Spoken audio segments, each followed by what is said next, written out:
Boa noite. Hoje, 9 de julho de 2020, programa de número 33, mais um programa Bate-Papo Político-Cultural com Luiz Regadas e convidados. O tema de hoje é o pós-Covid-19, afrouxamento do isolamento e suas consequências. O entrevistado de hoje é o Dr. Arruda Bacho, oncologista e ex-secretário de Saúde. Boa noite, Dr. Arruda. Boa noite, Luiz. Boa noite, Rômulo. Prazer participar aqui do seu programa, principalmente com um tema desse palpitante, né? Porque nós estamos vivendo esse drama de abre, fecha e abre.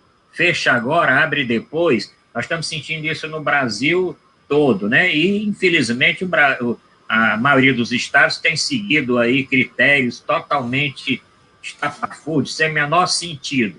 E é bom que nós, esse momento, para que nós possamos esclarecer para os seus milhares de ouvintes, Luiz.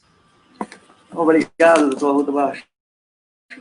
E aqui também o Dr. Rômulo Prata Regadas, urologista, professor do curso de medicina da UFC e da UES, presidente da Sociedade Brasileira de Urologia, Ceará, e membro da Sociedade Internacional de Continência Urinária. Boa noite, Rômulo, seja bem-vindo. Obrigado pela presença. Boa noite. Boa noite aos internautas que estão assistindo o programa. É um prazer estar aqui, poder discutir um pouquinho sobre esse momento difícil que a gente está passando, mas que a gente espera que o mais breve possível possa ser superado. E estar aqui ao seu lado, e ao lado do Dr. Arruda Bacho, que é uma pessoa que tem um trabalho importante com a nossa sociedade, com o nosso Estado. É um prazer estar aqui e poder contribuir de alguma forma. Eu queria dar boa noite a todos os telespectadores que estão entrando, pedir que curtam, comentem à vontade, compartilhem, né, divulguem no WhatsApp, no Facebook, abram uma sala de vídeo, e lembrar que na manhã, sexta-feira e sábado, dia 11 de julho, nós teremos o segundo encontro de comunicadoras e comunicadores populares do Ceará, que acontecerá sexta e sábado, de forma online. Vá ao meu Facebook ou nesse link que eu estou mandando agora nos comentários e inscreva-se para esse grande evento. O nosso entrevistado de hoje é o Dr. Arruda Bacho, que é filho do senhor Raimundo César Bachos, em memória, e da senhora Maria de Lourdes Bachos, também em memória. É casado com Marcília Alves Cordeiro Bachos, com quem tem 4 filhos, Bruno, Lívia, Lia e Lília. Dr. Arruda é médico oncologista, especialista em saúde pública, professor universitário, ex-secretário de saúde do Estado do Ceará e presidente da Sociedade Brasileira de Médicos e Escritores. Formado pela Universidade Federal do Ceará em 1979, oncologista com especializações em saúde pública, gestão de saúde, diagnóstico por imagem, medicina do trabalho e ainda em administração do serviço de saúde, administração hospitalar. É mestre em saúde pública e professor universitário dos cursos de medicina, enfermagem e pós-graduação da Unicrisp. Médico da Secretaria de Segurança Pública e da Polícia Militar do Ceará desde 1982, lotado no Hospital Militar do Ceará e diretor assistencial da Policlínica Regional do Maciço de Baturité. Arruda Bacho foi secretário de Saúde do Estado do Ceará, tendo assumido a secretaria em abril de 2010, no governo do Cid Gomes. Não é isso, doutor Arruda? Isso, correto. Anteriormente, a partir de janeiro de 2007, foi secretário executivo da Saúde do Estado. Foi também superintendente da Escola Pública de Saúde, Escola Pública do Ceará, conselheiro do Conselho Estadual de Saúde, do Conselho Estadual do Meio Ambiente e do Conselho Estadual do Fundo de Combate à Pobreza, FECOP. Em nível nacional, por 2 gestões, foi vice-presidente do Conselho Nacional de Secretários do Estado. O doutor Arruda, além de funções na gestão, a exemplo de diretor da Associação dos Hospitais do Ceará, diretor do Hospital Gonzaga Mota da Prefeitura de Fortaleza, diretor da Rede de Clínicas Protoclínicas e chefe do serviço oncologista do Hospital da Polícia Militar, teve ainda destaques na atuação sindical. Arruda Bacho também foi diretor do Sindicato dos Médicos do Estado do Ceará. Dr. Arruda tem dedicado grande parte da sua atuação à medicina e à gestão pública, filantrópica e privada. Foi membro do Conselho consultivo do Instituto do Câncer do Ceará, diretor da Casa de Saúde e Maternidade São Pedro, titular da Comissão da Revista Médica Brasileira das Polícias Militares, diretor da Associação Empresarial Bezerra de Menezes e da Associação dos Hospitais do Ceará, membro da Sociedade de Ginecologia, Cancerologia, Radiologia e Cirurgia, diretor do Hospital Leonardo da Vinci.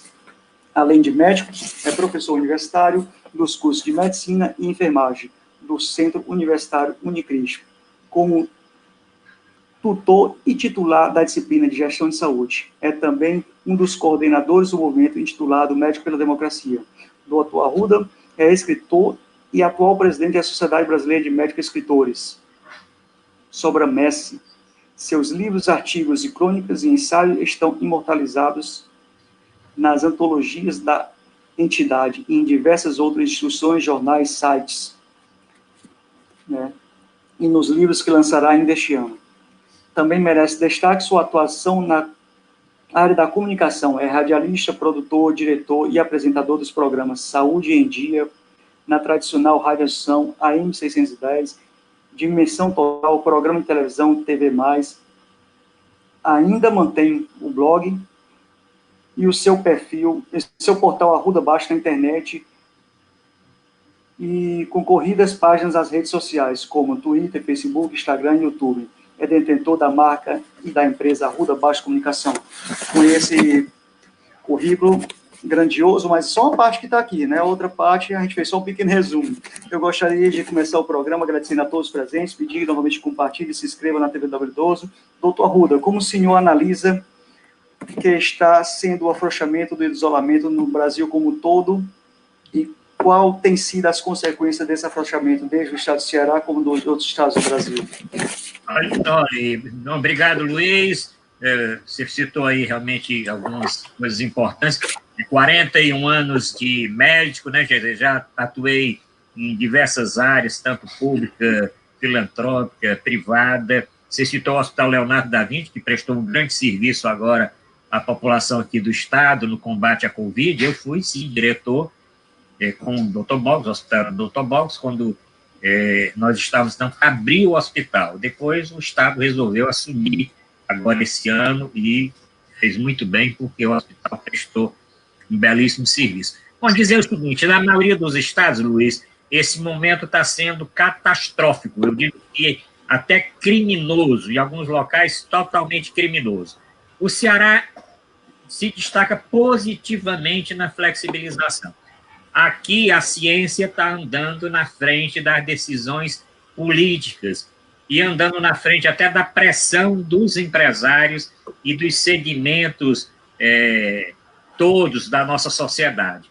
Mas em outros estados, eu vou citar aqui, até o que está acontecendo hoje em Brasília. Brasília, no início da pandemia, o governador decretou um isolamento radical. Passou 3, 4 dias, foi convencido e abriu tudo. Depois passou outros dias, fechou de novo.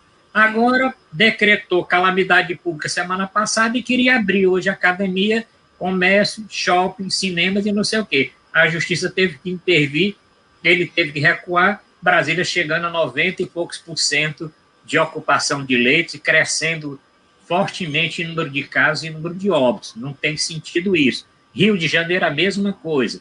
Minas Gerais, que poderia ter tomado um cuidado maior no início, poderia provavelmente ter evitado a situação que está agora, leitos na capital praticamente lotados, na grande Belo Horizonte, na maioria das cidades de Minas Gerais. Mesma coisa nós podemos dizer para os estados do Sul, para o Paraná, que também não teve esse cuidado todo, e o Rio Grande do Sul. Então, eu digo que não só eu, a Organização Mundial da Saúde tem alertado isso, os países que estão adotando flexibilização precoce vão ter que recuar. O caso de praticamente todos os estados, né, americanos tiveram que voltar, tiveram que fechar parques, tiveram que fechar cinemas, tiveram que fechar bares, tá certo? Porque a situação piorou drasticamente. Aqui, a flexibilização mais gradual, pé no freio. Essa semana o governador não liberou bares e não liberou restaurantes à noite e nem barracas de praia. Foi uma medida acertada. eu tenho duas críticas com relação ao estado do Ceará. Primeiro que eu acho que a primeira fase de transição poderia ter se esperado mais uma semana para a primeira fase de transição. E a segunda, no início ainda, quando estávamos começando os primeiros casos, e quando a doença chegou na Europa, principalmente na Itália, eu acho que naquele momento nós poderíamos ter tomado uma atitude aqui no Ceará de suspender logo os procedimentos eletivos, suspender as cirurgias eletivas e começar um preparo mais rápido para o que iria acontecer dentro de pouco tempo. Mas fora essas duas críticas que eu faço, pela minha experiência na gestão, eu acho que o resto, tanto a Prefeitura como o Estado, tiveram uma condução, estão tendo uma condução correta, espero que daqui para frente continue nessa situação, porque o Ceará tem diferenças entre regiões. Nós estamos vendo o Cariri, que também não tomou medidas muito drásticas no início. Juazeiro do Norte vai encostar em Sobral, pode até passar de Sobral. Juazeiro do Norte vinha com os poucos casos, poucos óbitos, e quem acompanha o IntegraSUS, e eu acompanho todas as vezes que o IntegraSUS mostra, Juazeiro do Norte agora está com 3.417 casos. Juazeiro do Norte estava lá embaixo, ele só está abaixo agora de Caucaia, Maracanaú e Sobral, tá certo? E Fortaleza, porque não tem quem consiga, pela população, alcançar Fortaleza. Então, eu digo, na maioria dos estados não foi bom, isso tem o dedo do Ministério da Saúde inoperante, Ministério da Saúde sem ministro, tá certo? Isso, eu fui secretário aqui em 2010 e peguei a pandemia do H1N1. Nós tínhamos uma relação com o Ministério da Saúde, o CONAS, Conselho dos Secretários, que você citou aí no meu currículo. Eu fui vice-presidente do CONAS praticamente 8 anos. O CONASEMES, que é o Conselho dos Secretários Municipais de Saúde também, tá certo? Então, eu tenho realmente certeza que na maioria dos estados, essa flexibilização não foi correta. E o Ministério da Saúde tem realmente culpa no cartório, porque ficar sem ministro, trocar ministro no meio da pandemia, ficar sem uma coordenação nacional, isso realmente influenciou bastante. E nós ainda estamos sem ministro, né? Um ministro tampão, né? Ô, Romeu, como é que você está vendo esse afrouxamento em Fortaleza e em todo o Brasil, doutor Romeu? Bom, eu concordo praticamente tudo aí que o doutor Rui Bastos falou. Eu acho que o Estado do Ceará tem se conduzido bem desde o início. A grande crítica que a gente faz, e que também faz parte da doença, por ela ser nova e tudo, é a questão do início, né? O Ceará é um estado que o pessoal português gosta muito daqui, o italiano gosta muito daqui, e se a epidemia não começou mais cedo, essas pessoas vieram aqui para o estado. Então, talvez o ponto certo de ter conseguido fechar os aeroportos, de ter se preparado melhor, parar das cirurgias eletivas, ter fechado um pouquinho, ter se estruturado melhor. Mas eu acho que depois disso, seguiu-se um protocolo adequado, recuou, quando os casos começaram a aumentar muito, fechou, fez a reabertura gradual, a reabertura por setores. Eu acho que foi o mais transparente possível, testou muito, fez muito teste, talvez a incidência seja maior até do que muitos estados vizinhos aqui a nossos, como Pernambuco e outros, porque testou demais, né? Mas eu acho que isso aí foi uma coisa boa, porque mostrou a realidade que a gente estava, que o vírus realmente estava se espalhando por aqui. Alguns estados do país realmente têm agido de forma desastrosa, talvez o Rio de Janeiro seja o pior exemplo dele, Brasília também é um caso assim, né? Alguns outros estados a gente fica na dúvida se não é, assim, pelo menos eu que não sou totalmente especialista da área, se não é pelo problema do clima que está esfriando agora, que é quando se começam as viroses no sul do país, se isso aí não está contribuindo, se no começo o vírus não chegou tão forte, agora aproveitando o clima ruim, essa ventania, com tudo que está vindo aí, se isso aí não está levando a um agravamento da situação. Mas não resta dúvida de que a reabertura tem que ser feita por critérios, né? E à medida que começa a haver um aumento do número de casos, tem que recuar e tem que voltar, né? Felizmente, aqui, a reabertura foi feita depois de passar o período de pico que se esperava, né? Tenho acompanhado muito a parte de saúde pública, mas também a de saúde privada. Acho que o presidente da Unimed Fortaleza, Elis, tem dia a dia atualizado as situações do hospital, de leitos, de internação, e a gente vê que agora parece que deu uma caída, mas deu uma estabilizada, né? Aparentemente, ela não deu uma diminuída no número de quedas, né? Então, é um ponto também para a gente observar se esse número, quando começar o retorno às aulas e tudo, né? Está se programando o retorno das aulas agora em agosto, se não vai haver um novo aumento no número de casos. Ao mesmo tempo, a gente também não sabe direito quantas pessoas que já foram infectadas, né? Quantas pessoas contraíram o vírus sem sentir. Mas eu acho que a condução do Estado do Ceará tem sido bem feita, capitaneada aí pelo Dr. Tabeto, né? Tem feito um bom trabalho junto com o governador, e serve até de exemplo para outros estados do país. Interessante, obrigado pela sua participação também. E antes de falar da pergunta da Jéssica sobre opiniões das escolas, eu quero ir no passo a passo, doutor Arruda. Como é que está a curva de nível no Ceará? Já chegamos ao topo? Foi realmente no final de junho, ou de maio para junho? E no Brasil, a gente já atingiu a curva de nível? Como é que o senhor acha que está essa curva de nível? E quando ela chegará ao topo no Brasil, principalmente? Creio que não chegou ainda.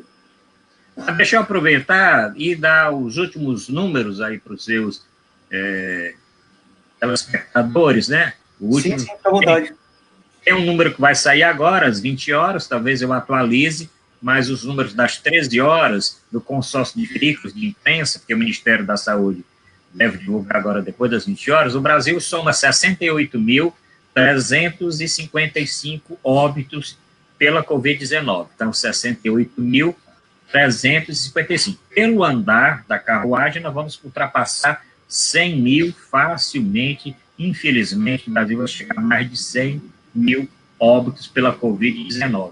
E nós já estamos com 1.727.279 pacientes que testaram positivos. Vamos bater os 2 milhões e vamos chegar, talvez, próximo aí de 2.500.000.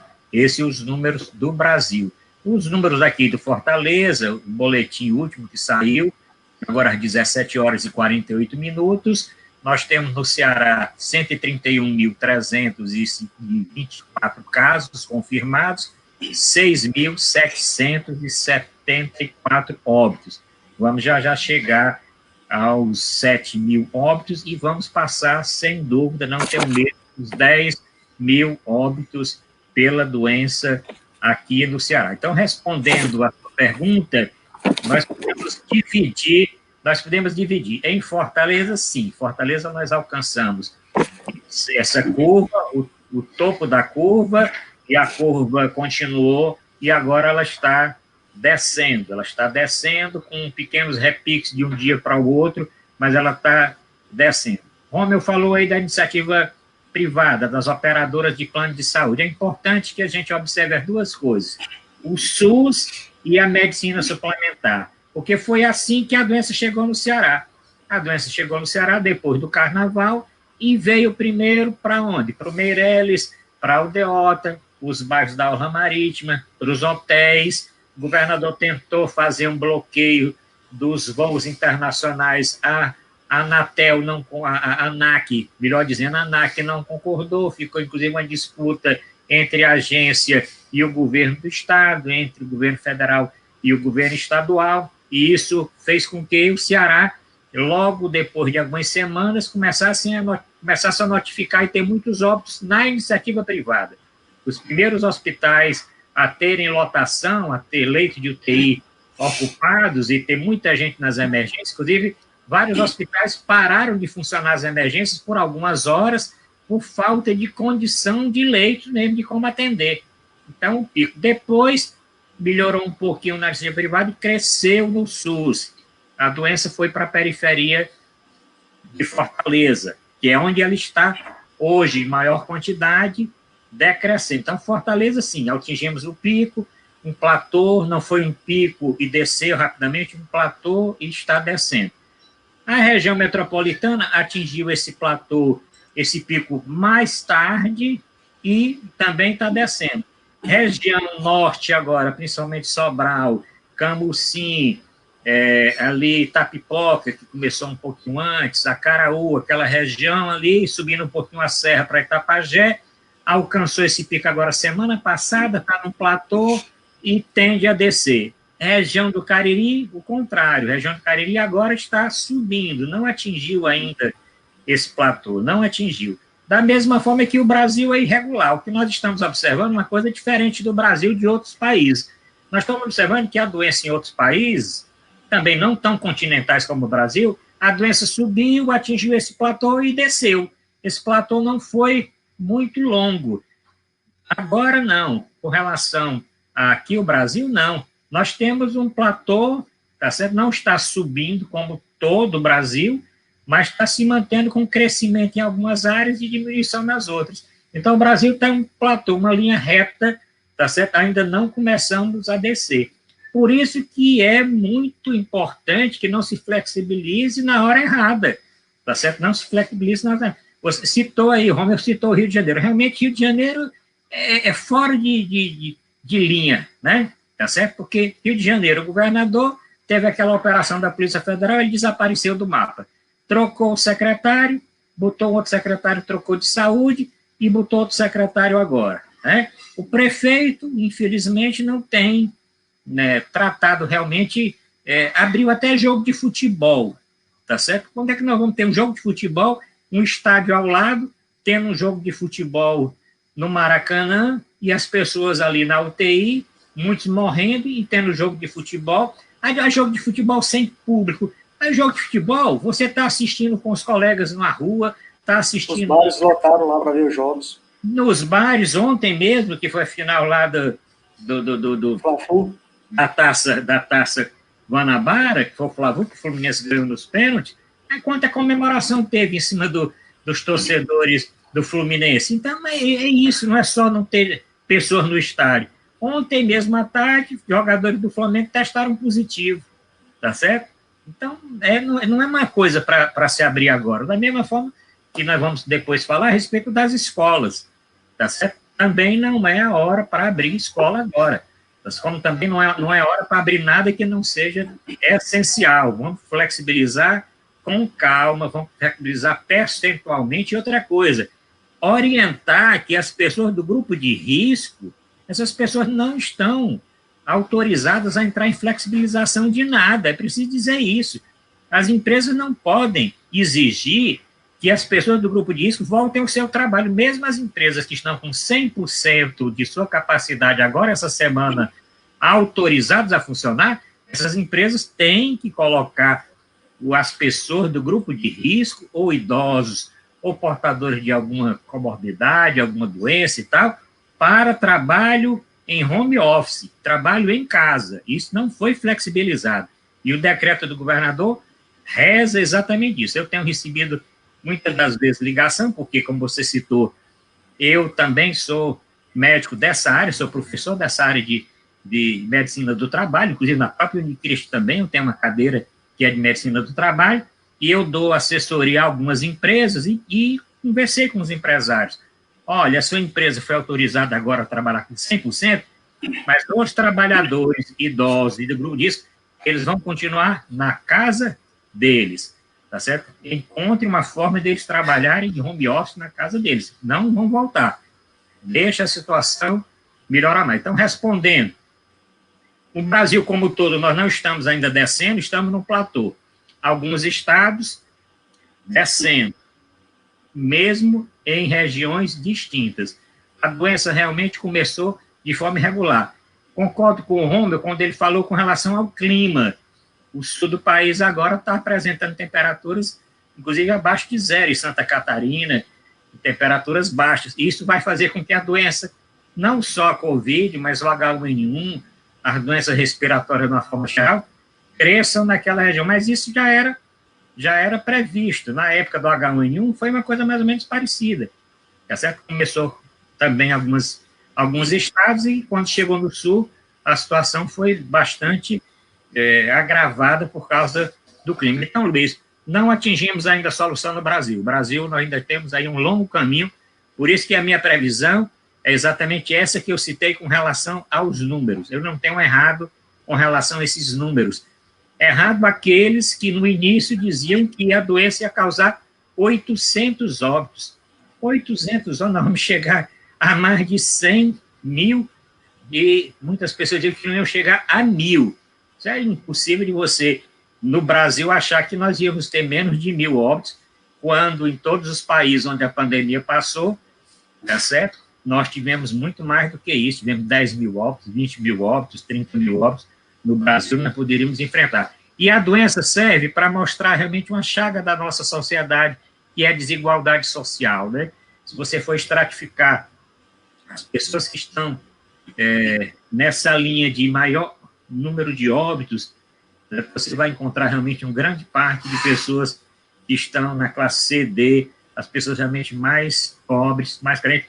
E se nós formos contar, formos retirar a subnotificação, e fôssemos também contar aqueles óbitos em casa e os óbitos por doença respiratória aguda grave, não considerada Covid, nós estamos com, no mínimo, 7 vezes menos os números, nós estamos pelo menos de 7 a 10 vezes os números que estão sendo mostrados oficialmente, Luiz.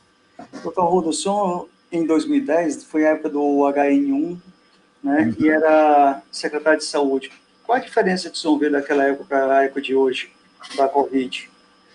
Olha, naquela época, nós nos preparamos mais rapidamente. Quando a doença começou, nós já iniciamos aqui um preparo. EPI, porque não tinha tratamento também, né? Nós sabemos que a doença tinha transmissão muito parecida com a da Covid, então se comprou rapidamente EPIs. O Brasil ainda produzia alguma coisa, outra falha do Brasil, o Brasil deixou de produzir EPI, né? Qual a dificuldade de você produzir um avental, você produzir uma máscara, você produzir um gorro, não tem um óculos, não tem dificuldade para produzir isso. Naquela época nós tivemos mais facilidade e compramos rapidamente esses EPIs. Era numa época que nós estávamos expandindo o SAMU, como o SAMU deu uma grande ajuda agora naquela época, o SAMU também deu uma grande ajuda, e foi na época que nós começamos também a construir os hospitais regionais. Então, nós conseguimos um controle muito bom da doença aqui. E tinha o apoio do governo federal, que foi fundamental.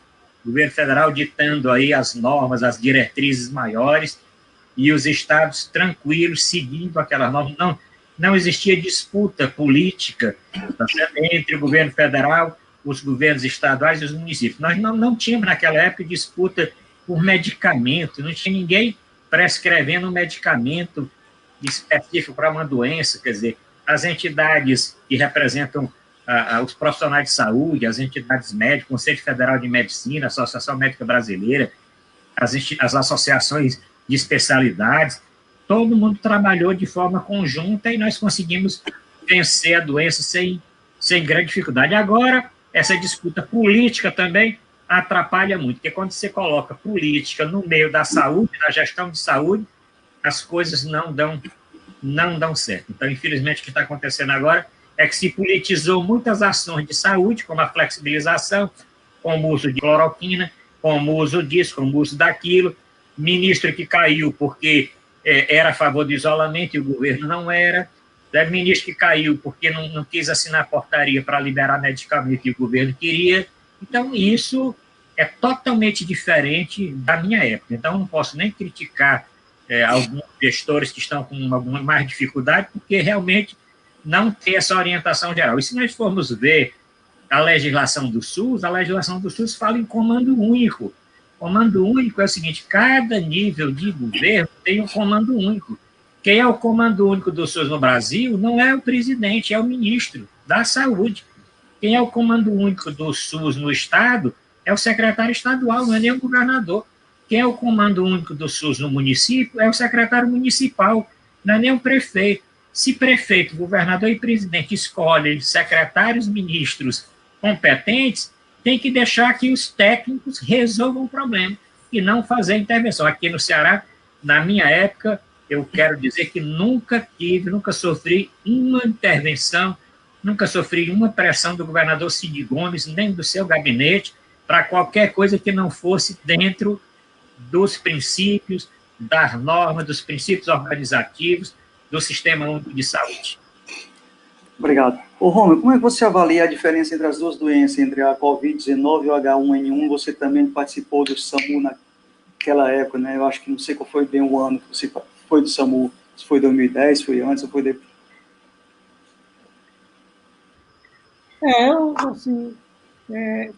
O meu trabalho no SAMU foi muito pouco, né? Passei um pouco mais de 6 Qual foi o meses período? no ano lá. A grande diferença que a gente vê é assim, aparentemente o vírus se disseminou, tem um poder de disseminação maior, né, do que do H1N1, né? No mundo inteiro, né, pegou comunidades europeias, Brasil todo, a gente parece que tem um poder de disseminação maior do que o vírus do H1N1 e parece também ter um poder de letalidade um pouco maior. Eu não sou bem especialista na área, mas essa é a minha impressão, né? Até pouco tempo, não se tinha nada que pudesse fazer para esse vírus, a não ser proteção com EPIs, lavar as mãos, álcool gel, e o resto era tudo empírico, né? O grande guerra que teve da cloroquina, da ivermectina, da amiga, tudo empírico, né? E agora surgiram alguns estudos aí que estão alertando a gente para que possa diminuir um pouco a mortalidade, que é a respeito do corticoide, né, na fase inflamatória, na segunda fase, né, e ao mesmo tempo tentar evitar as embolias com a colonização, com a infecção. Né? Então, assim, o grande problema que eu vejo é isso, aqui tem uma coisa muito nova, muito rápida, né? Talvez essa seja a grande diferenciação. Tem uma pergunta aqui do André Caminho, que ele pergunta exatamente isso. Né? Eu ia complementar depois, vai. Pode ir, fica à vontade. Ele pergunta porque talvez por que a mortalidade, porque ele acha que a mortalidade do Ceará foi muito alta, né?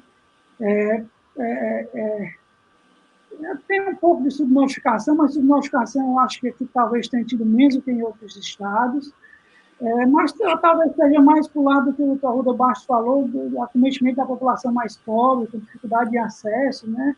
Hoje a gente sabe que o ideal, talvez, é aquelas pessoas que têm suspeita, eles não podem esperar ter dispneia para ir ao hospital, né? Quando chegar com dispneia, eles vão chegar na fase inflamatória e tudo, né? Então, ele tem que ter acesso para fazer os exames, para ver como é que está a PCR, dedímero, essas coisas que podem dar o prenúncio de uma doença que venha mais grave. Isso, no sistema de saúde, é mais difícil de fazer, a população mais pobre acaba sofrendo mais com isso, talvez justifique um pouco, né? Não sei se o Dr. Arruda Bastos quer comentar um pouquinho também, dizer alguma outra coisa. A justificação, com certeza tem, a gente sabe que tem, mas relacionado aos estados, eu acho que teve menos.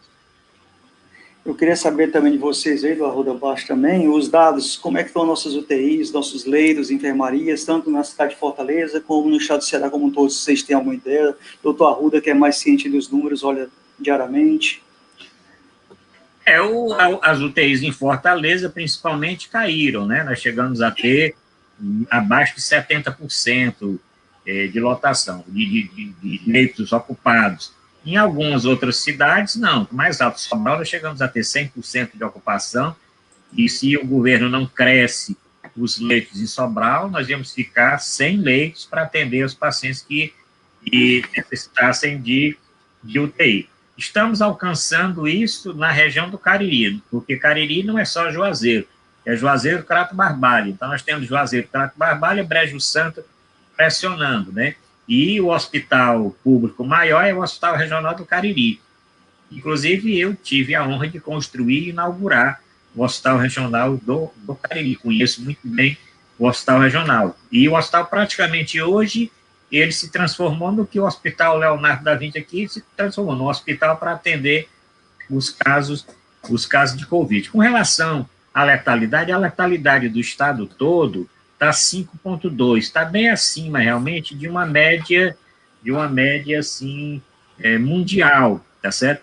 E eu também concordo que essa diferença de regiões periféricas, essa informação inicial, eu acho que eu lembrei agora de um dado que eu, inclusive, já comentei em outras lives que eu participei. Eu acho que a divulgação inicial de só procure o hospital quando você estiver sentindo dispneia, você estiver sentindo falta de ar, essa informação atrapalhou um pouco, porque as pessoas de menor condição esperavam mesmo, ficavam esperando em casa e só iam quando já estavam com uma falta de ar, e isso denotava a presença já de um processo inflamatório, de uma pneumonia. Muitas pessoas chegavam com pneumonia extremamente grave, já desciam direto para intubação, já iam direto para a UTI. Isso causou realmente muitos óbitos. Depois que as informações melhoraram um pouco, não espere tanto isso. Se você está apresentando aqueles sintomas iniciais, se a febre está persistente, se você está sentindo realmente assim, um pouquinho de cansaço, está com muita tosse, procure logo a unidade de saúde para verificar, fazer seus exames. Se não for nada grave, você volta para casa. Aquele medo inicial de ir para o hospital e se contaminar no hospital, no início atrapalhou muito, principalmente quem é SUS dependente, que tinha que procurar as UPAs, principalmente, muito superlotadas. Nós vimos aqui em Fortaleza grande quantidade de pessoas para ter atendimento nas UPAs. Então, causou realmente aquela letalidade maior, aquela quantidade de óbitos. Eu acho que nós vamos ficar aqui abaixo de 5, ainda vai ser alto quando nós terminarmos tudo isso, mais para outubro, e do estado todo, nós devemos ficar abaixo de 5, talvez 4,5, alguma coisa assim. Realmente, nós vamos comparar com outros países, ainda bastante elevado, né? E tem exatamente aquilo, essa chaga social de diferença realmente da população que tinha renda quando estava trabalhando, né? E muitos trabalhavam de forma autônoma, muitos não tinham vínculo de carteira assinada, vínculo empregatício. A outra coisa, o governo demorou muito a liberar o recurso emergencial, tá certo? Todos lembram daquele início, a pessoa só tem renda, ela trabalha de manhã para comer de noite, tá certo? Ela trabalha no dia para ter alimento no outro dia. Se ele perde, se ele não tem como vender, não tem como trabalhar, se perder o emprego, como é que vai viver? O governo tinha que ter tido uma atividade maior. Eu cheguei a criticar aquela exigência do problema do CPF. O CPF, e a pessoa não consegue ajeitar o CPF, não consegue resolver o problema, e tem todos os critérios para receber a ajuda emergencial, mas o CPF está com problema e não tem quem resolver. Querem que uma pessoa que nunca mexeu com celular, com computador, mexe com celular para uma mensagenzinha, uma coisa acolá, mas não para você entrar no aplicativo e ir lá seguindo aquelas orientações, colocando, seguindo, para poder resolver o negócio. As agências não resolviam. Então, eu acho que o governo, no começo, podia ter preparado isso mais rapidamente. Os empresários agora estão sentindo também, porque a ajuda para as empresas também demorou, que falaram em liberar recursos, poucas empresas conseguiram financiamento, tanto que tem muitas empresas que não vão abrir mais, e fecharam, e não tem como abrir, porque não conseguiram recurso para isso.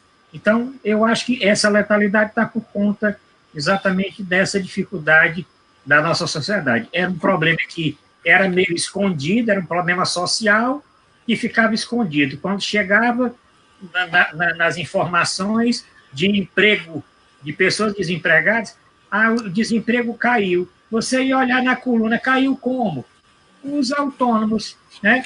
É o que está acontecendo agora. É exatamente os entregadores por aplicativos, que até fizeram uma greve recentemente, e as pessoas que foram vender algum produto numa feira, foram prender alguma coisa na esquina, foram vender alguma coisa mais, e considera como estando empregado, sem vínculo, sem direito trabalhista nenhum. Então, isso mostrou realmente esse grande número de pessoas, né, que estavam, assim, escondido de quem não queria ver. E isso mostrou que grande quantidade dessas pessoas, se nós formos abrir esse leque aí desses 100, quase 70 mil óbitos no Brasil, devemos alcançar isso hoje ou amanhã, 70 mil, você vai abrir, você vai ver exatamente essa diferença. Até meio-dia amanhã, eu acho que alcança. Agradecer aqui a todos que estão entrando, compartilhando, abrindo sala de vídeo, inscreva-se na TV W12, Gabriela São Pedro, Gabriel Cefaí, Rafaela Marques, Rafaela Dudu, nosso primo, Denise, esposa dele, o Afonso, Tereza, tia deles, Dudu, boa noite, André Caminha, amigo, boa noite, Adair, boa noite, Afonso, boa noite, Ângelo Moraes, boa noite, Rominho, Alice Prata, boa noite, Jéssica Sobrinha, vou já perguntar sobre onde será a próxima, Jéssica, boa noite, Daniel Lucas, Daniel e Manuela, boa noite, André Caminha, de noite, boa noite, Ana, mamãe deve estar assistindo também, boa noite, Alberto, Miguel, boa noite, Júnior, boa noite, Humberto Prata, boa noite. Então, é que, voltando para os leitos de UTI, pelo que eu tive lendo nos dados, Ceará, a ocupação hoje está na faixa de 71,22%, de enfermagem está em 46,13%, e a taxa de letalidade vai ao encontro que o senhor falou, doutor Arruda, 5,22%. E a pergunta da Jéssica, começando aí pelo Rômulo, qual a sua opinião sobre a reabertura das escolas públicas e privadas para hoje ou para o amanhã? Quando deveria ser ou quando deverá? Olha, está previsto na fase 4, né? Fase 4 sem ser nessa semana que vem, seria na outra semana, ou seja, final de julho. Eu acho que isso tem que ser feito com muito cuidado. Primeiro, se os números continuarem decrescendo, tá certo? Se nós continuarmos com essa folga de leitos, tanto de pronto atendimento nas UPAs, como nos hospitais, como leito de UTI, e diferenciado por série. Você colocar as criancinhas que não têm um controle de isolamento, uso de máscara, uma vai usar máscara, primeiro você não pode usar máscara em criança muito pequena, isso não está indicado criança pequena demais, você vai usar crianças um pouquinho maiores. Como é que vai ser feito esse isolamento na escola? Porque o problema é o seguinte, como os avós continuam em casa, os pais, os tios, que vão continuar em casa no isolamento social, até porque estão aposentados, ou porque têm alguma doença, ou porque estão realmente ainda, vão continuar nessa quarentena mais tempo, devem continuar, a chance das crianças contraírem e levarem a doença para casa para essas pessoas é muito alta. Tá certo? Outra coisa, aumenta muito, principalmente nas escolas públicas, e mesmo nas escolas privadas, aumenta muito a quantidade de pessoas em termos de transporte coletivo, tá certo? A pessoa se desloca da sua casa para a escola, né? Então, nós temos que fazer isso com muito cuidado. Eu acho que, para julho, eu ainda acho precoce. Vou dar aqui a resposta. Eu faria isso mais para agosto. Eu acho que as escolas têm que se preparar para alguma abertura a partir de agosto. Eu acho este mês, nós já estamos no dia 9 de julho, muito precoce para abrir alguma coisa esse mês. E abrir dentro de protocolo. E outra coisa, se a escola for detectado um caso, a escola vai ter que fechar, vai ter que ter um trabalho de adaptação da escola, vai ter que tirar bebedouro, vai ter que botar água em garrafinha, vai ter que fazer o distanciamento. As salas com muitos alunos vão ter que... essas salas vão dividir as salas. Talvez uma parte de aluno tenha aula um dia presencial, a outra parte tenha presencial no outro dia. Fazer alguma coisa desse tipo. As escolas não estão preparadas a nível de arquitetura para isso. As escolas não estão preparadas para isso. Então, é o seguinte, deve-se criar esse protocolo, pode até se lançar esse protocolo agora, depois do dia 15, um protocolo de orientação para as escolas privadas e as escolas públicas, mas elas só deveriam ter alguma flexibilização a partir de agosto. E aquelas que tenham condição de continuar com o ensino online, tem muitas escolas privadas que podem continuar com EAD, curso superior, eu acho mais simples. Você falou que eu sou professor da Unicristo, sou professor da Unicristo, nós não perdemos o semestre, nós continuamos a funcionar normalmente na Unicristo, eu sou coordenador de um MBA na Unicristo de Gestão em Saúde, continuamos com as 2 turmas de Gestão em Saúde, tem um mestrado lá na Unicristo, continuamos com o mestrado na Unicristo, continuamos sendo tutor da Unicristo, continuamos dando as aulas na Unicristo. A dificuldade é agora ver no segundo semestre como ter condição dos alunos em pequenos grupos continuarem com a parte do ensino prático, tá certo? Lá, isso está sendo previsto. E a divisão das turmas, nós temos turma de 100 alunos, não pode ter mais 100 alunos numa classe. Você tem 100 alunos numa classe mais um professor, 120 alunos, não tem como, tem que ter um estudo para dividir essas classes. Ô, Rômulo, e a sua opinião sobre isso? Como é que está a universidade que você dá aula na Federal e na UES? As aulas voltam, não voltam? Seus filhos devem ir para a aula ou não devem? Qual é a sua opinião sobre esse assunto? Na área medicinal e como pai? O doutor Arruda fez uma abordagem bem boa aí sobre esse tema já.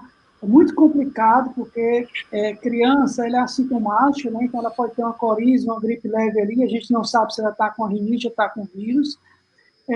Então, se as escolas querem voltar, elas vão ter que se preparar. E se preparar desde começar a fazer testagem em massa nos professores, tá? Se um professor ele tiver com vírus assintomático, ele vai acabar contaminando um outro colega, uma criança, então tem que fazer testagem dos funcionários, testagem dos professores, eles vão ter que voltar aos poucos, a sala de aula vai ter que ser dividida à metade, as salas de aula geralmente são fechadas com ar-condicionado, isso é ruim, né? Vai ter que dividir uma parte em casa, uma parte online, até que com o tempo possa fazer tudo e mais para frente voltar, né? Tem algumas atividades que eu acho que podem demorar um pouco mais. Eu acho que o colégio é uma delas. Futebol também, eu não sei porquê, eu acho que futebol cearense já podia ter decretado.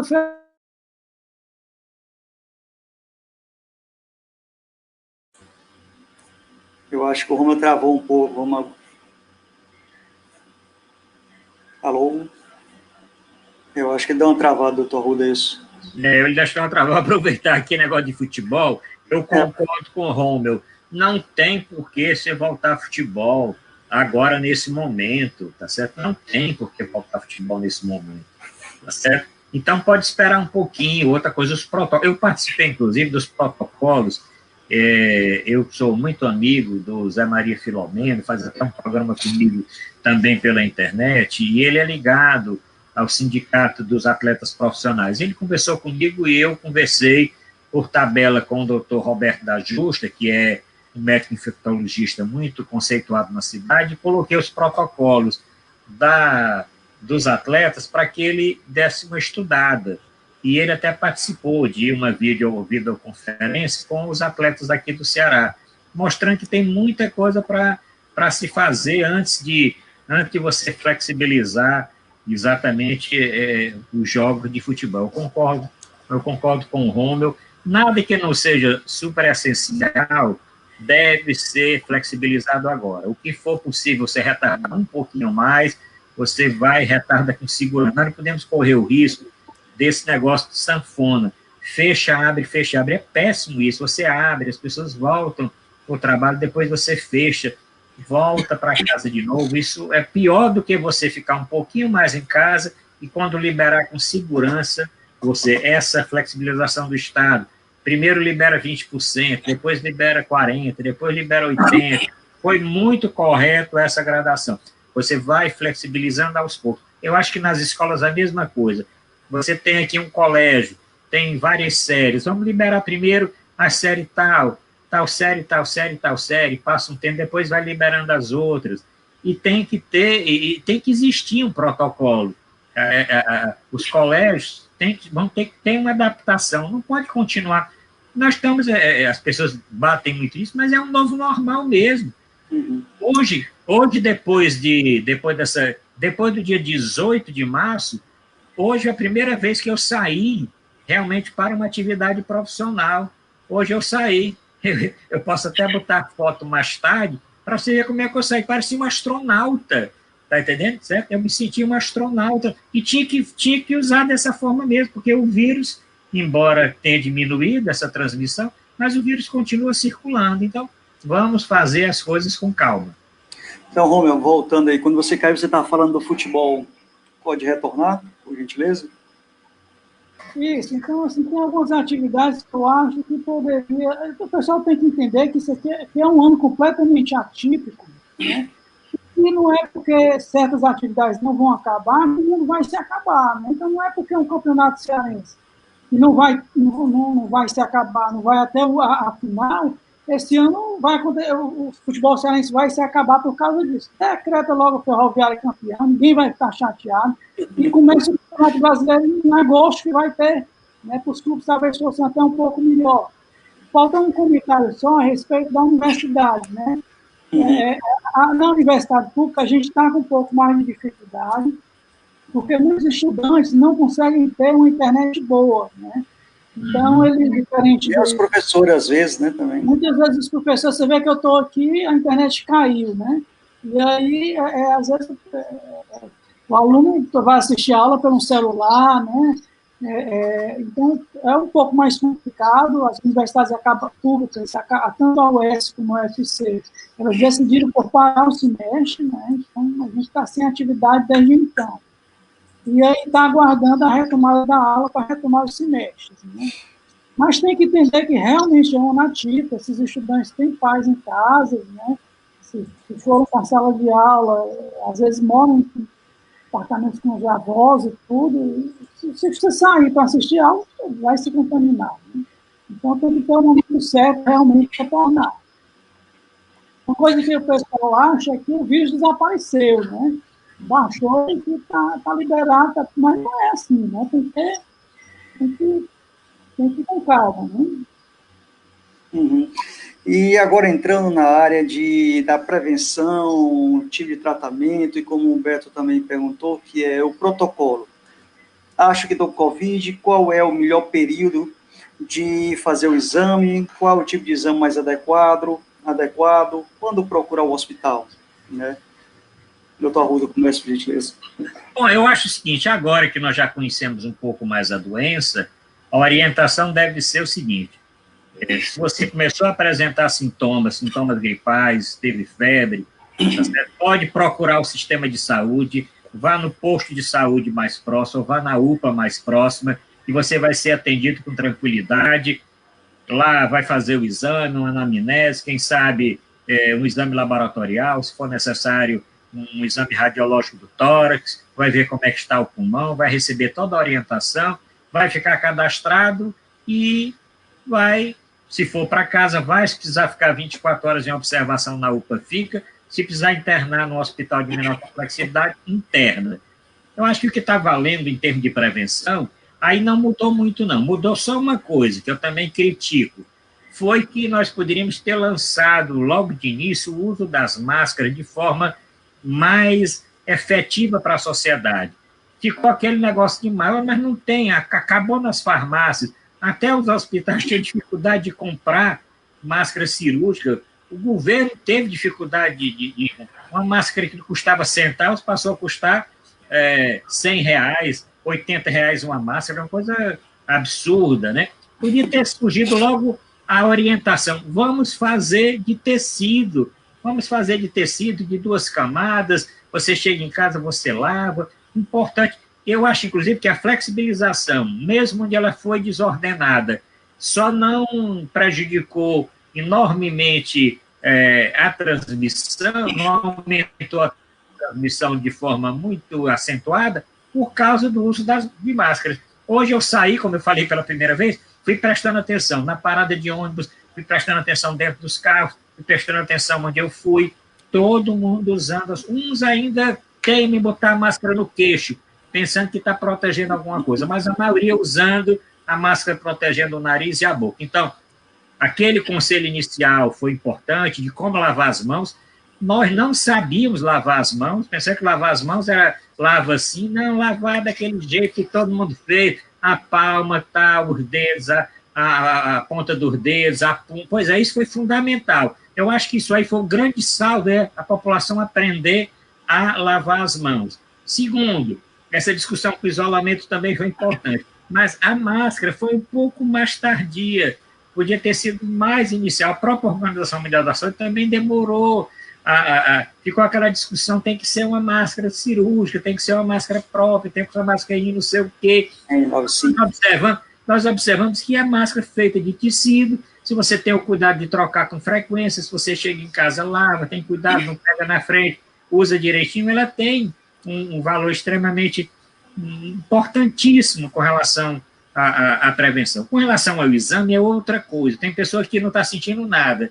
Deu 4 espirrozinhos, 4 tosse, aí quer fazer um teste sorológico, quer fazer um teste rápido, não vai dar nada, provavelmente não vai dar nada. A maioria desses testes está dando negativo, porque ele tem o período de você fazer, né? O RT-PCR, que é aquele primeiro, você deve fazer terceiro dia, quarto dia, você já faz, vai detectar ali fragmento de vírus, ótimo. Mas se você vai fazer o exame sorológico, você deve fazer depois de 10 dias, vai mais tarde um pouco. Se você quer saber se está curado e tal, você vai fazer depois de um mês, né? Então, tem essa orientação que faltou. O Estado comprou muito esse teste rápido, muitos estados compraram esse teste rápido, importaram esse teste rápido, e a maioria deles botaram nas farmácias para vender também, está muito caro, tá certo? Então, tem que ter essa orientação. E aí, o que é que eu aconselho? Vai fazer o exame, consulte um profissional de saúde, veja qual o exame que ele vai indicar. Se ele vai indicar que você faça o A, o B ou o C. Mesmo que você tenha condição, siga essa orientação, porque cada exame tem um período e cada exame vai detectar uma coisa diferente, tá certo? E em termos de prevenção, é isso, é usar máscara, o isolamento, ficar em casa quem puder, lavar bastante as mãos, usar o álcool em gel. Olha, passou não sei quanto tempo, vamos usar álcool em gel. Por que tu não falou logo água e sabão? Vamos botar água e sabão para esse povo ficar lavando as mãos e botar o álcool em gel quando você for sair de casa e tudo, porque a pessoa em casa com água encanada com tudo, com sabão com tudo, atrás de álcool em gel para ficar usando em casa, quando podia usar a água e sabão e usar o álcool em gel quando for sair realmente para um local que não tivesse condição de lavar as mãos. Ô, Romeu, você gostaria de complementar sobre esse assunto, falar alguma coisa tipo assim, o plasma, que dizem que o plasma das pessoas que já tiveram Covid ajuda no tratamento, ou algum fator sanguíneo, a genética ajuda, alguma coisa assim, ou são ficções ainda? Bom, então, só seguindo aqui a sequência, eu acho que o que o doutor Arruda Baixo falou mesmo, distanciar em casa, tem que ficar em casa, o uso de máscara deveria realmente ter se iniciado desde o começo, acho que é um aprendizado que vai ficar para a gente. Se por alguma aventura a pessoa às vezes se distrai, costa, pega com a mão a máscara e tudo, álcool em gel na mesma hora para poder limpar as mãos, tá certo? O álcool em gel tem que usar à vontade. Em relação aos testes, esses testes rápidos, virtuados, eles realmente só dão resultado mais para o final, né? Não adianta você fazer no primeiro, segundo dia, ideal que passe o 8º e 10º dia, é quando a positividade dele é um pouquinho maior, o teste sorológico só depois da 2ª semana, e se você teve algum quadro viral, alguma coisa, e quiser saber se já é GG positivo, aí você, ou se você sentiu depois da 2ª, 3ª semana do episódio que você teve. Né? Então, para detectar, para ter mais certeza, tem que demorar mais tempo. Em relação ao tratamento, tudo isso aí é empírico, os protocolos que estão sendo feitos, a gente não sabe se vai trazer resultado ou não. O que se tem assim, mais consistente hoje em dia, que eu tenho visto colegas fazerem, né? O pessoal, na fase inicial, muita gente tem usado a ivermectina, até mesmo infectologistas, porque eles acham que se você for ter que usar o corticoide mais na frente, você teria que ter feito um antivermífugo antes, né? Então, talvez não trouxesse tanto mal você fazer a ivermectina antes. A questão da cloroquina, aí depende de um médico, tem médico que é a favor, tem médico que não é, mas o que se sabe é que você, quando está com o quadro persistindo, você deve procurar avaliação para ver aquela transição entre a fase inicial e a fase inflamatória. Né? Se está na fase inflamatória, parece que o uso do corticoide ele tem um efeito positivo e ele tem evitado UTIs, tá? Tem retirado pessoas que caminhariam para a UTI, com embaixo dessa fase inflamatória você consegue evitar. Então, são algumas mudanças que a gente vai aprendendo com o tempo, com a doença, né? O uso de máscaras, acho que vai ficar por muito tempo. Eu, como médico, eu acho que vou usar muito mais máscara do que eu utilizava. No consultório, a gente só utilizava máscara quando eu estava 10 anos, vou utilizar muito mais. Eu vou lavar muito mais as mãos daqui para frente, né? Então, são coisas que vão ficar com o nosso aprendizado. E dessa doença que aparentemente tem alguma coisa, talvez seja o corticoide. Certo, muito obrigado pelas esclarecedoras palavras, né? Doutor Arruda, sobre o perigo de uma nova contaminação para aquele paciente que já teve, e principalmente uma segunda onda, já que a gente está diante da abertura do comércio, né, dos trabalhos, das possíveis escolas aí. Qual o perigo, qual o medo, qual a real realidade? É possível saber? Essa parte aí realmente ainda existem dúvidas, nós temos dúvidas com relação a isso. E alguns trabalhos mostram, principalmente na China, que pessoas que tiveram a Covid, que se curaram, se reinfectaram. Outros trabalhos não comprovam isso. Os trabalhos mostram que essa formação de anticorpos está surgindo mais tardiamente, depois de 30 dias.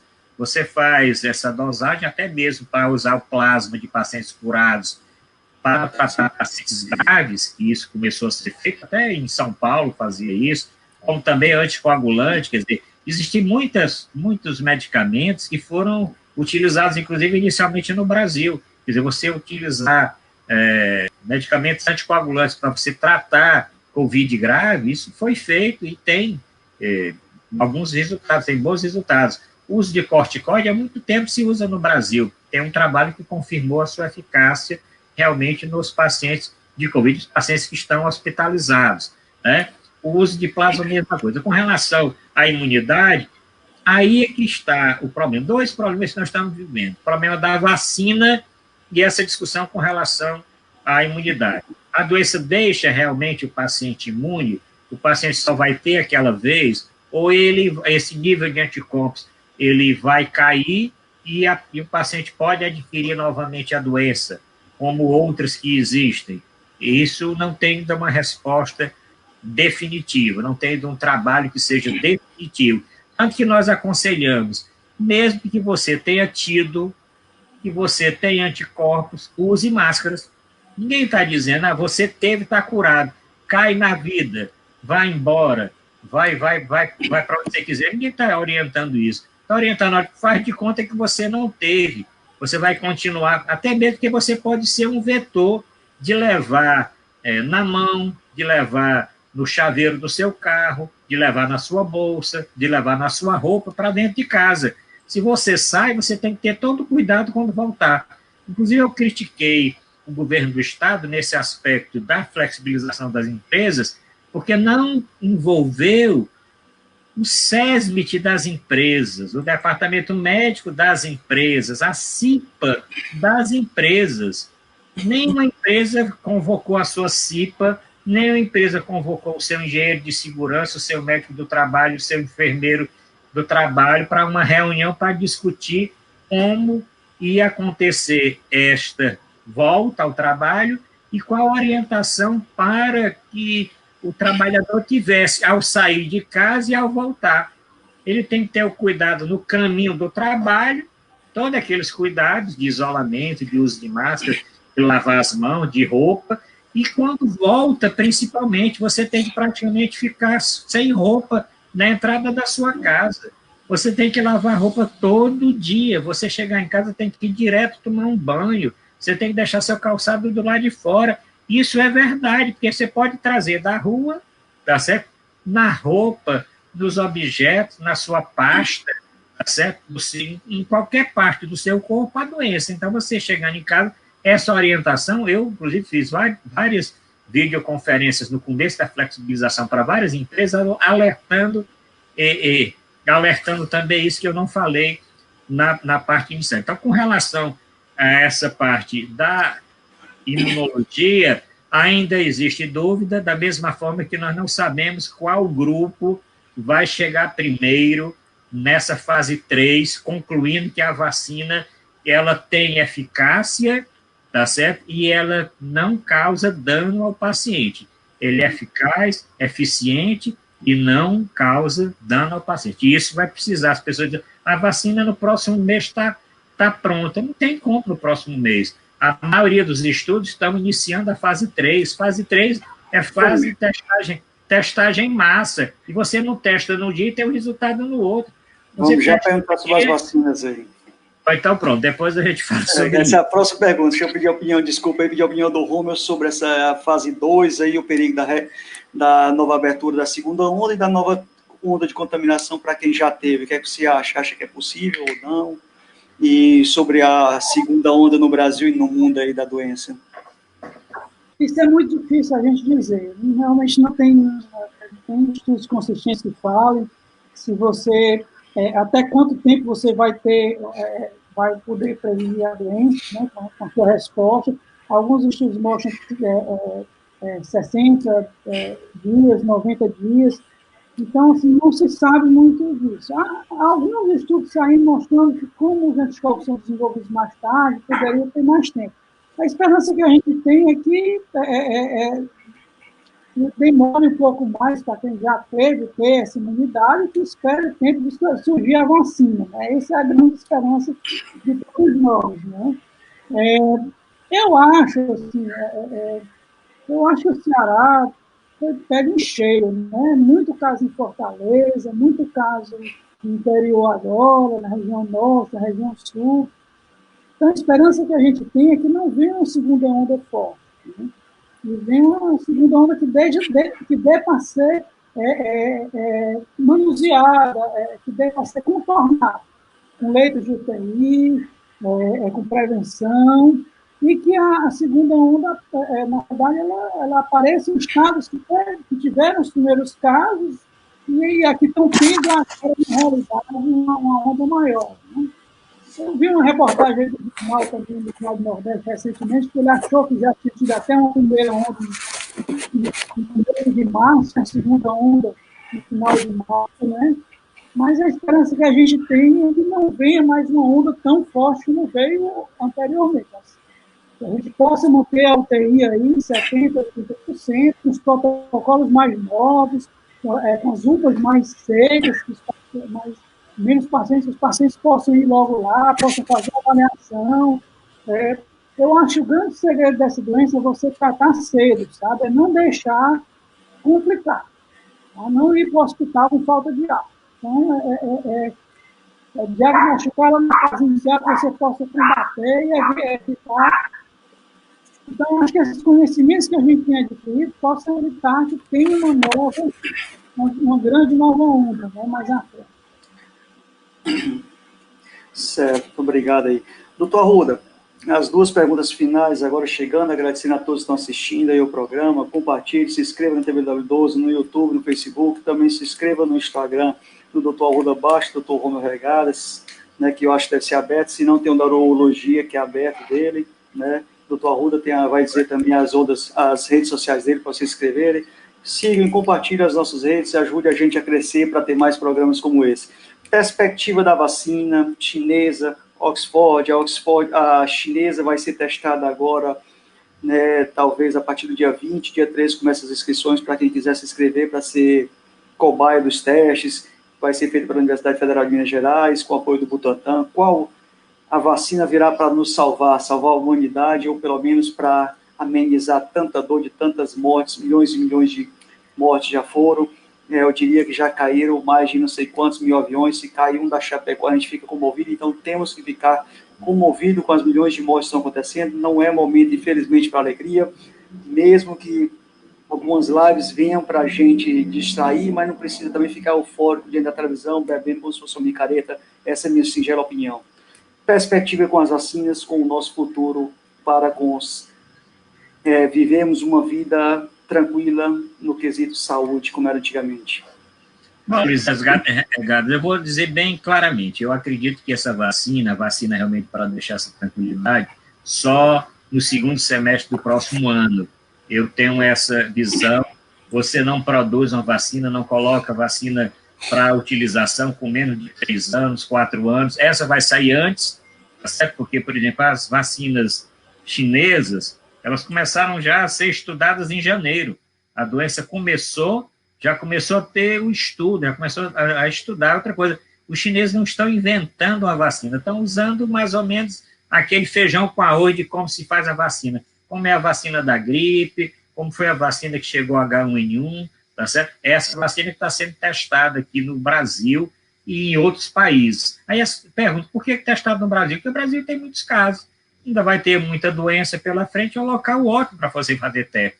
Para ter voluntário, então, é ótimo, porque eu não sou voluntário, se quiser, eu posso ser voluntário para testar a vacina. Então, eu acho o seguinte, nós temos mais de 130 vacinas em andamento em diversas fases. Algumas vacinas de fase inicial, outras na fase 2, agora na fase 3. A fase 3 mais avançada são realmente 2 chinesas, essa de Oxford na Inglaterra e uma da farmacêutica americana. Então, essas que estão disputando, né? Essa de Oxford é uma vacina totalmente nova, tá certo? Se ela realmente for eficaz, produzir bastante anticorpos e for segura, tá certo? Vai ser uma vacina revolucionária, vai mudar a história das vacinas no mundo, vai mudar. A chinesa, provavelmente, eu acredito que a chinesa sai até mais rápido que uma vacina mais simples, mais tradicional, embora essa chinesa provavelmente não dê imunidade permanente, todos os anos você vai ter que tomar vacina. Mas, por enquanto, não tem problema nenhum. Se for para tomar todos os anos, eu tomo até de 6 em 6 meses, até todo mês, se for necessário. E tem a americana, que tem muito recurso, né, do governo americano, tem muito recurso das empresas privadas também, dessa vez como farmacêutico, e essa disputa entre continentes, né, entre países, nesse momento é muito salutar. Fica a Organização Mundial da Saúde com aquela preocupação. Bom, nós vamos ter uma vacina, vamos, não tem dúvida que nós vamos ter. Nós vamos ter uma vacina. Agora, essa vacina, ela vai ser democraticamente distribuída para todos. Nós vamos ter condição de ter os países também em desenvolvimento, né, para as regiões mais carentes. Tem mais o seguinte, vacina esse ano para se usar, testar, tudo bem. Mas as vacinas elas vão ter esse resultado nesse final de ano. Algumas estão sendo produzidas tentando queimar a fase de produção, porque assim, as vacinas elas estão sendo produzidas mesmo sem a certeza de que elas serão aprovadas. Se elas não forem aprovadas, é como a gente diz no Ceará, joga no lixo, joga no mato, que no Ceará nós dizemos, joga no mato, tá certo? Mas se for aprovada, as vacinas já estarão produzidas em grande dose. O governo brasileiro tem, até que enfim, entrou em três situações boas. A da Fiocruz, numa parceria com Oxford, e inclusive comprando antecipadamente as vacinas, se elas forem aprovadas, já tem pelo menos 30 milhões de doses para vacinar os idosos, profissionais de saúde, e depois recebe exatamente todo esse know-how e vai produzir aqui em Biomanguinhos, ótimo. Vai no Butantan, com a China também é a mesma coisa, vai comprar, a China já está produzindo, vai comprar antecipadamente, pode utilizar. Então, qualquer uma dessas aí, ou outra que venha a surgir, nós vamos ter vacina, mas não vai ser para 2020, não. 2020, nós vamos continuar isso. Usando máscara, isolamento social, tendo cuidado de flexibilização, tendo cuidado em evitar negócio de shows presenciais, jogos com torcida, muita coisa. No ano que vem, começar realmente uma dessas vacinas, e aí lá no final de 2021, nós vamos ter uma tranquilidade, como hoje estamos tendo para o H1N1. A H1N1 foi uma coisa relativamente tranquila, né? Surgiu a vacina, foi incorporada na vacina da gripe de todos os anos, todo mundo toma, ainda tem pessoas que morrem por H1N1, porque não tomam a vacina, mas quem toma a vacina está imunizado. Então, um novo normal só vai acabar quando nós tivermos realmente uma vacina, e aí vamos ter cuidado com as outras pandemias, que isso é uma coisa que eu vou dizer aqui, e as pessoas dizem, não só eu que digo, nós vamos ter agora outras pandemias, já está surgindo aí uma variante do H1N1 em suínos lá da China. China também. Então, nós vamos ter outras pandemias e vamos ficar preparados. Então, inclusive, essa ânsia de você desmobilizar o que foi mobilizado para esse momento agora, eu também não concordo. Eu acho que você fez agora, você não deve desmobilizar agora. Réveillon e pensar, não? Vamos deixar... Não, Réveillon e pensar. Vamos deixar o que, como legado para a saúde, principalmente a saúde pública, mas também a saúde privada, o que foi acrescido na estrutura de saúde. Não vamos desmobilizar. Romeu, você gostaria, doutor Romeu, de comentar sobre esse assunto? Por gentileza. Acho que o doutor Arruda já fez uma explanação bem boa aí, né, sobre todas as vacinas que estão sendo produzidas, os três tipos mais comuns, acho que já falou bem. A esperança da gente é que surja o mais rápido possível. Agora, realmente, especular quando é que vai sair, a gente não tem como dizer realmente. Né? Enquanto isso, é o nosso trabalho, a nossa missão. Eu acho que a gente está conseguindo, passou por um período mais difícil, não pode baixar a guarda, tem que continuar nossa guerra. Obrigado. Estamos agora chegando nas considerações finais, agradecer a todos que estão aí assistindo até agora, agradecer, continue comentando, compartilhando no seu WhatsApp, para que muitos outros vejam esse programa depois, né? Abra uma sala de vídeo no seu Facebook, que é de suma importância, creio eu, esse programa, com tantas boas instruções deixadas pelos dois doutores, Romeu e doutor Arruda Baixo, possam ouvi-las, né, daqui para frente, né? Que a pandemia, como eles bem disseram, não acabou e merece muita atenção daqui para frente, pois tão cedo até surgir a vacina, a gente vai ter que conviver com bastante atenção, né? Cuidados redobrados. Doutor Arruda, desde já, muito obrigado pelo aceito do convite, pelas excelentes explanações. Eu gostaria, como, além das considerações finais, os conselhos para que os que estão nos assistindo podem voltar às academias, é hora de voltar à academia, é hora de voltar aos bares, é hora de voltar às academias nas praças, ou dar uma voltinha na praia e fazer seu cupo em algumas praias que não gerem aglomeração, algumas praias mais distantes, quem sabe. É hora de fazer viagem de avião, de ônibus, que são locais bem fechados, onde o ar-condicionado está circulando, ou não ainda? Não, então deixa eu... As considerações. Bom, Luiz Agada, quero agradecer aqui o convite, a participação aqui com o Romeu, dizer que estou sempre à disposição, à sua disposição, sei do seu trabalho sério, do seu trabalho persistente, e torço para que cada vez mais o seu canal tenha inscritos, e eu vou aproveitar. Quem está assistindo, aproveite aí, se inscreva no canal, acione as notificações e dê aquele like se gostou do programa. Pode ser agora ou mais tarde, não interessa, o programa vai ficar lá no YouTube para você curtir aí quantas vezes você quiser. Mas com relação a isso, academia, eu acho que ao ar livre, individual, a partir de agora, nas cidades que estão sendo flexibilizadas, eu não vejo problema, certo? Você ir para a praia fazer o seu exercício individualmente. Aqueles grupos de 10, 40 pessoas correndo junto, não é um momento agora. A academia fechada só se for uma coisa mais personalizada. Você abre academia para um grupo ali de 10 pessoas, mas aquela academia, como eu frequentava às vezes, frequentava, agora não estou frequentando, ia para a academia, tinha 50, 60 pessoas, você ficava esperando que o aparelho desocupasse para você fazer sua série de exercícios, aí saiu o cara todo suado, você ia com um lençozinho, passava ali, não dá para, por enquanto não dá para si, você tem academia, tem que mudar também totalmente, porque agora, ao ar livre não tem tanto problema. Beber, não aconselho que ninguém beba, nem fuma, mas se você bebe um pouquinho, não vai ser hora também de juntar a curriola num bar e beber junto e fazer como no Rio de Janeiro, que o grupo ali dizia que o bar ia fechar, mas não ia deixar fechar, porque ia ficar bebendo até mais tarde. Então, no momento, não é isso. Você toma ali sua cervejinha com poucas familiares, poucos amigos, e vai para casa. E espera que a flexibilização vá dando. O conselho que eu dou, siga a orientação dos profissionais de saúde, siga a orientação dos gestores da saúde. Eles estão dando orientações, são orientações baseadas em dados, baseadas na ciência, não é baseado em achismo. Então, siga a orientação. Se a flexibilização não pode ir para aquele parque lá que tem mesmo na praça pública, mas pode fazer sua caminhada na praia, pode fazer sua coisa individual, pode fazer sua caminhada, pode fazer. Se está dizendo que pode, faça. Agora, se está dizendo que não pode, é melhor você se resguardar e não fazer. Porque eu tenho dito, olha, nós passamos 100 dias em isolamento. Aí agora, no final, é aquele ditado que diz, nadou para pegar a doença na praia, e tem uma complicação, aí você vai dizer, tanto que eu fiquei em casa e agora adoeci. Também esse negócio de dizer, tem leito vago, então porque tem leito vago, eu vou andar na rua para pegar a doença, porque tem leito vago para mim.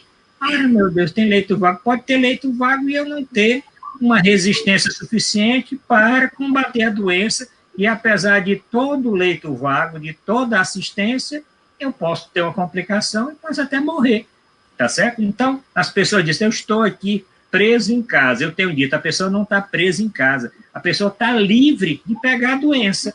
Você está presa se você contrair a doença, tá certo? Então, fica aqui essa orientação.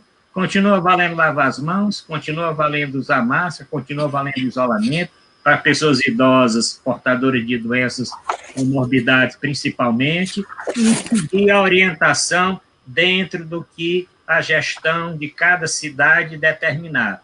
Se a sua cidade determinou fechar, faça isso. Se determinou flexibilizar uma coisa, faça. Sempre tudo com a ciência em primeiro lugar. Muito obrigado, doutor Arruda Bastos, pelas excelentes explanações, conselhos. E, doutor Romeu, os seus conselhos para quem está nos assistindo. Já muito obrigado por ter aceito o convite, por ter participado com as excelentes explanações. Bom, então, acho que como a gente vem falando aqui desde o começo, eu acho que a gente tem que, todas as atividades, tem que seguir os protocolos que foram estabelecidos, né? Do mesmo jeito que teve a primeira fase, a segunda, a terceira, cada atividade de cada fase tem que fazer seu protocolo. As escolas vão ter que ver como é que vão fazer, e do mesmo jeito as academias, né? Eles não vão poder ficar eternamente fechadas. É importante para a pessoa fazer atividade física, manter os músculos saudáveis, mas você não pode encher as academias de pessoas. Então, se aquela academia tem 50 pessoas, na fase em que o governo liberar, talvez na última fase, bota o de 55, espaça, usa máscara na academia e vai começando a liberar aos poucos. Tudo tem que ser, eu acho, que planejado, né? Bares é mais difícil, eu acho que bares você não... Você bebe um pouco, você perde completamente a noção das coisas. Começa a se abraçar, é meu melhor amigo. Então, isso aí eu acho que basta. Eu vi o que está acontecendo no Rio de Janeiro. Depois de um certo nível alcoólico, todo mundo fica desafiando o vírus, né? E a pior coisa que pode acontecer nesse vírus é você achar que você não conhece totalmente, né? Então, eu acho que o desafio é esse. A gente já passou pela pior fase, vamos seguir os protocolos e sendo liberados aos poucos. Nós que somos profissionais de saúde, no meu caso, por exemplo, a gente, infelizmente, tem que sair um pouco mais cedo. Os pacientes têm lá suas crises de retenções urinárias, seus cálculos renais, e entre com emergência de Covid, às vezes eles preferem procurar a gente com risco pode ser menor, então a gente também tem que se despender um pouco e sair um pouco mais cedo. A gente atende em algumas cidades do interior e eu não estava mais aguentando quando o pessoal ligar e cobrar, estou precisando, estou tomando remédio, quanto tempo o profissional de saúde ele realmente tem que voltar a trabalhar um pouco mais cedo para atender um pouco a população que está precisando. O resto pode ficar em casa, pode trabalhar em home office, eu acho que deve ficar e trabalhar.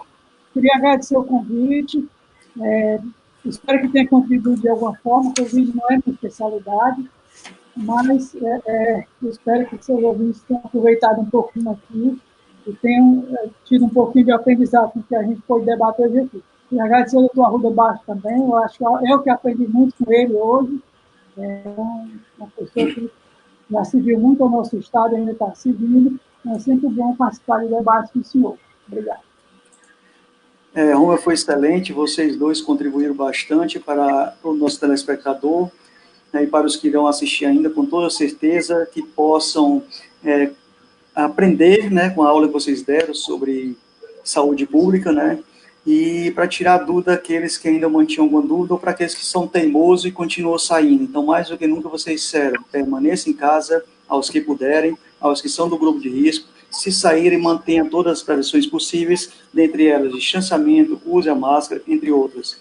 Né, o Nelson aqui está dizendo viva ao SUS, agradecer a todos que estão presentes, a todos que estão compartilhando, né? Lembrar que amanhã, até 5 horas da tarde, está aberta as inscrições para o segundo encontro, né?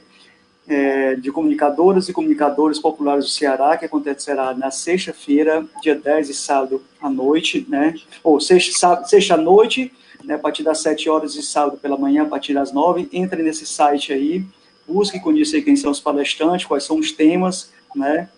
E se inscreverem, se gostarem. Lembrar que a gente volta segunda-feira, dia 3 de julho, com a série Eleição Municipal 2020, Cenário Político Eleitoral. O entrevistado vai ser Guilherme Sampaio, vereador e presidente do PT Fortaleza, que irá falar, né, responder as minhas perguntas, as do professor Francisco Moreira, sobre política, quais são as pretensões do PT, quem serão realmente os candidatos a prefeito, a vereadores, etc. Então, se liga nas nossas redes sociais, na minha, na do Romulo, do Arruda Baixo, se inscreve na TVW12, o Facebook, YouTube, né, o Instagram, segue a gente, deixa seu comentário, diz qual é o programa que você gostaria de que viesse a acontecer, para a gente estar sempre buscando temas novos para vocês. E não se esqueça de compartilhar. Obrigado, doutor Arruda, obrigado, Romulo, obrigado a todos, uma boa noite e fiquem em casa e usem máscara.